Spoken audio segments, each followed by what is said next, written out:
वाराणसी से सूरज यादव की रिपोर्ट। बुद्धि शुद्धि यज्ञ से वाराणसी के संतों ने नेपाल के प्रधानमंत्री के.पी. शर्मा ओली द्वारा अयोध्या राम मंदिर पर दिए गए विवादित बयान को शुरू करने की कोशिश की।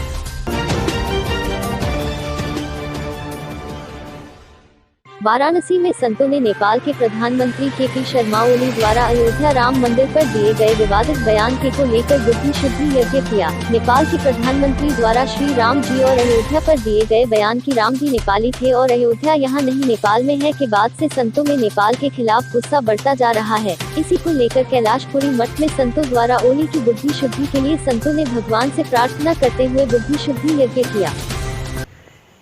जी स्वामी जी, आज आप लोग ने क्या किया है और क्यों किया है ये?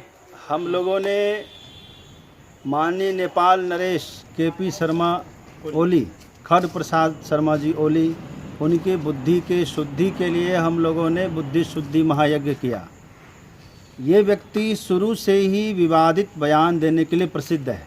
इन्होंने जब से नेपाल में ये आए और माओवादी की सरकार लेकर आए, उसके पहले भी राष्ट्र विरोधी काम इनका शुरू हुआ है।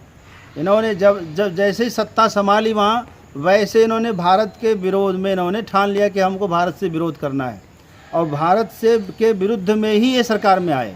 लोगों को भारत के खिलाफ भड़काना, 300 वर्ग किलोमीटर ज़मीन को विवादित बता देना, और आज इन्होंने ऐसा विवादित बयान दिया, बेतुका बयान दिया, जो आज तक दुनिया में कोई जानता ही नहीं।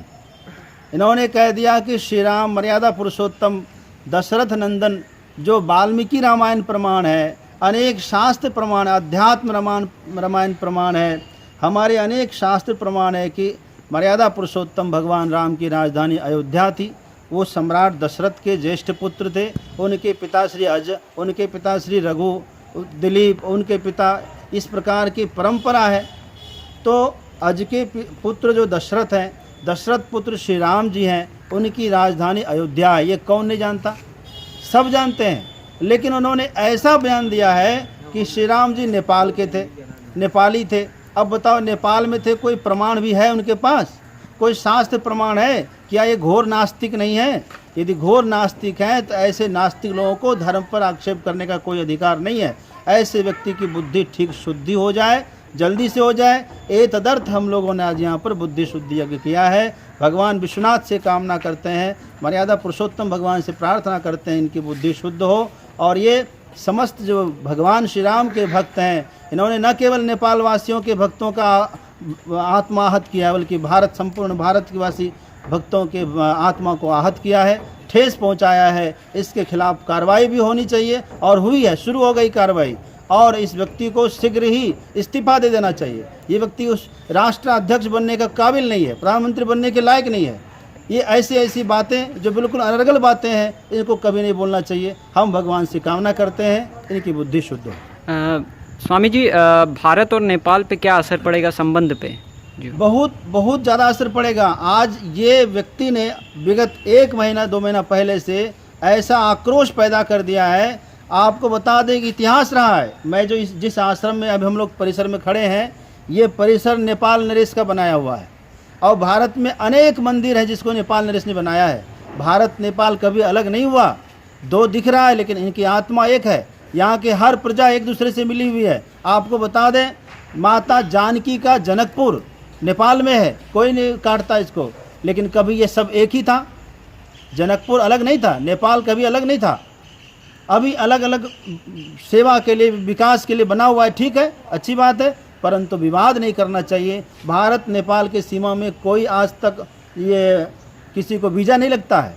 दिन रात जाते हैं, आते हैं, खुला रहता है सब कुछ, सब प्रेम से रहते हैं, सहयोग करते हैं एक दूसरे का। स्वामी जी, तब भी बना होगा ये नेपाल नरेश के द्वारा ये आश्रम? ये सन 1886 का रिकॉर्ड है मेरे पास। तो 1886 में जब यहाँ पर स्वामी कैलाश पर्वत जी महाराज थे, उनकी सेवा में, उनकी प्रसन्नता के लिए उन्होंने बनाया था। यहाँ पर वाराणसी में नेपाली खपड़ा है, वहाँ नेपाली मंदिर है, ठीक काठमांडू की शक्ल का एक मंदिर बहुत सुंदर यहाँ पर है। और यहाँ हजारों नेपाली विद्यार्थी आज भी रहते हैं और हजारों संस्कृत के अध्यापक यहाँ रहते हैं। हमने कभी उनमें भेद नहीं रखा है। संगीत विभाग में, हर विभाग में यहाँ पर टीचर हैं। आपको बता दें, नेपाल की आधी आबादी भारत में रहती है। ये आप आश्चर्य की बात न समझिए, बिल्कुल मैं यथार्थ कह रहा हूँ। और भारत से उनकी आजीविका चलती है। इसीलिए कभी ये सब विरोध करना ठीक नहीं है। सब एक दूसरे से मिले हुए हैं, सब एक हैं, सब आदरणीय हैं हमारे लिए। लेकिन इस श्रीमान को बदलना होगा, इनकी बुद्धि को शुद्ध करने के लिए आज हमने महायज्ञ किया था।